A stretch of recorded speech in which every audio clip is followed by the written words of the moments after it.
ನಮಸ್ಕಾರ ಸ್ನೇಹಿತರೆ, PB ಮೀಡಿಯಾಗೆ ಸ್ವಾಗತ ಸುಸ್ವಾಗತ. ಸ್ನೇಹಿತರೆ, ನೀವಿನ್ನೂ ನಮ್ಮ ಚಾನಲ್ನ ಸಬ್ಸ್ಕ್ರೈಬ್ ಮಾಡ್ಕೊಂಡಿಲ್ಲ ಅಂದರೆ ಈಗಲೇ ಸಬ್ಸ್ಕ್ರೈಬ್ ಮಾಡ್ಕೊಳ್ಳಿ ಮತ್ತು ಪಕ್ಕದಲ್ಲಿರೋ ಬರೋ ಬೆಲ್ ಐಕನ್ನ ಕ್ಲಿಕ್ ಮಾಡಿ ನೋಟಿಫಿಕೇಶನ್ ಆಲ್ ಮಾಡಿ. ಸ್ನೇಹಿತರೆ, ಇವತ್ತಿನ ಒಂದು ವಿಡಿಯೋದಲ್ಲಿ ಏನಂದರೆ Karnataka state cooperative urban bank federation ನೇಮಕಾತಿಗೆ ಅಧಿಕೃತ ಅಧಿಸೂಚನೆಯನ್ನು ಹೊರಡಿಸಿದೆ.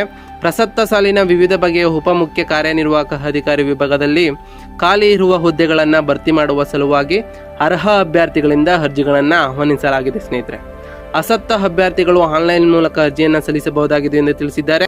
ಇನ್ನು ಹುದ್ದೆಗಳ ವಿವರವನ್ನು ನೋಡೋದಾದರೆ ಉಪಮುಖ್ಯ ಕಾರ್ಯನಿರ್ವಾಹಕ ಅಧಿಕಾರಿ ಅಂದರೆ ಡೆಪ್ಯೂಟಿ ಚೀಫ್ ಎಕ್ಸಿಕ್ಯೂಟಿವ್ ಆಫೀಸರ್ ಹುದ್ದೆ ಖಾಲಿ ಇದೆ. ಸ್ನೇಹಿತರೆ, ಇನ್ನು ಬೇಕಾಗಿರುವ ಶೈಕ್ಷಣಿಕ ಅರ್ಹತೆಗಳು ಏನು ಅಂತ ಕೇಳೋದಾದರೆ ಅಧಿಕೃತ ಅಧಿಸೂಚನೆಯ ಪ್ರಕಾರ ಅಭ್ಯರ್ಥಿಯು ಯಾವುದೇ ಮಾನ್ಯತೆ ಪಡೆದ ಮಂಡಳಿಗಳು ಅಥವಾ ವಿಶ್ವವಿದ್ಯಾನಿಲಯಗಳಿಂದ MBA MCAಯನ್ನು ಪೂರ್ಣಗೊಳಿಸಿರಬೇಕು. ಸ್ನೇಹಿತರೆ, ವಯಸ್ಸಿನ ಮಿತಿಯ ಮಾಹಿತಿಗಳನ್ನು ನೋಡೋದಾದರೆ ಅಭ್ಯರ್ಥಿಯ ನೇಮಕಾತಿ ಅಧಿಸೂಚನೆ ಪ್ರಕಾರ ಅಭ್ಯರ್ಥಿಯ ಕನಿಷ್ಠ ವಯಸ್ಸು 18 ವರ್ಷಗಳು ಮತ್ತು ಗರಿಷ್ಠ 38 ವರ್ಷಗಳು ಆಗಿರಬೇಕು. ಸ್ನೇಹಿತರೆ, ಇನ್ನು ವೇತನದ ಮಾಹಿತಿಯನ್ನು ನೋಡೋದಾದರೆ ಅಭ್ಯರ್ಥಿಯ ವೇತನ ಶ್ರೇಣಿ 40,900ರಿಂದ 78,200 ಇರುತ್ತೆ ಪ್ರತಿ ತಿಂಗಳು. ಸ್ನೇಹಿತರೆ, ಇನ್ನು ಅರ್ಜಿ ಶುಲ್ಕದ ಮಾಹಿತಿಗಳನ್ನು ನೋಡೋದಾದರೆ ಎಲ್ಲ ಅಭ್ಯರ್ಥಿಗಳಿಗೆ ಅಂದರೆ ಎಲ್ಲ ಕ್ಯಾಟಗರಿ ಅಭ್ಯರ್ಥಿಗಳಿಗೂ 2,000 ರೂಪಾಯಿ ಅರ್ಜಿ ಶುಲ್ಕ ಇರುತ್ತೆ. ಇದನ್ನು ಬ್ಯಾಂಕ್ಗಳಲ್ಲಿ DD ಕಟ್ಟಬೇಕು. ಸ್ನೇಹಿತರೆ, ಇನ್ನು ಉದ್ಯೋಗ ಸ್ಥಳವನ್ನು ನೋಡೋದಾದರೆ ಕರ್ನಾಟಕದ ಬೆಂಗಳೂರು ಉದ್ಯೋಗ ಸ್ಥಳವಾಗಿರುತ್ತೆ.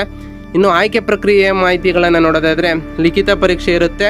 ಸಂದರ್ಶನದ ಮೂಲಕ ಅಭ್ಯರ್ಥಿಗಳನ್ನು ಆಯ್ಕೆ ಮಾಡಲಾಗುತ್ತೆ. ಸ್ನೇಹಿತರೆ, ಅರ್ಜಿ ಸಲ್ಲಿಸುವ ಕ್ರಮಗಳನ್ನು ನೋಡೋದಾದರೆ ನೇಮಕಾತಿಗೆ ಆನ್ಲೈನ್ ಮೂಲಕ ಅರ್ಜಿಯನ್ನು ಸಲ್ಲಿಸಲು ಅವಕಾಶ ಮಾಡಿಕೊಡಲಾಗಿದೆ.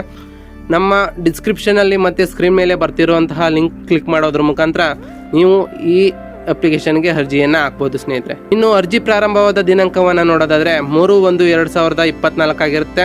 ಈ ಪ್ರಕ್ರಿಯೆ ಕೊನೆಗೊಳ್ಳುವ ದಿನಾಂಕ 20 ಜನವರಿ 2024 ಆಗಿರುತ್ತೆ. ಸ್ನೇಹಿತರೆ, ಈ ವಿಡಿಯೋ ಇಷ್ಟ ಆಗಿತ್ತು ಅಂದರೆ ದಯವಿಟ್ಟು ಲೈಕ್ ಮಾಡಿ, ಶೇರ್ ಮಾಡಿ, ತಪ್ಪದೆ ಸಬ್ಸ್ಕ್ರೈಬ್ ಮಾಡಿ ಅಂತ ಹೇಳ್ತಾ ಸಿಗೋಣ ಮತ್ತೊಂದು ವಿಡಿಯೋದಲ್ಲಿ. Thank you for watching.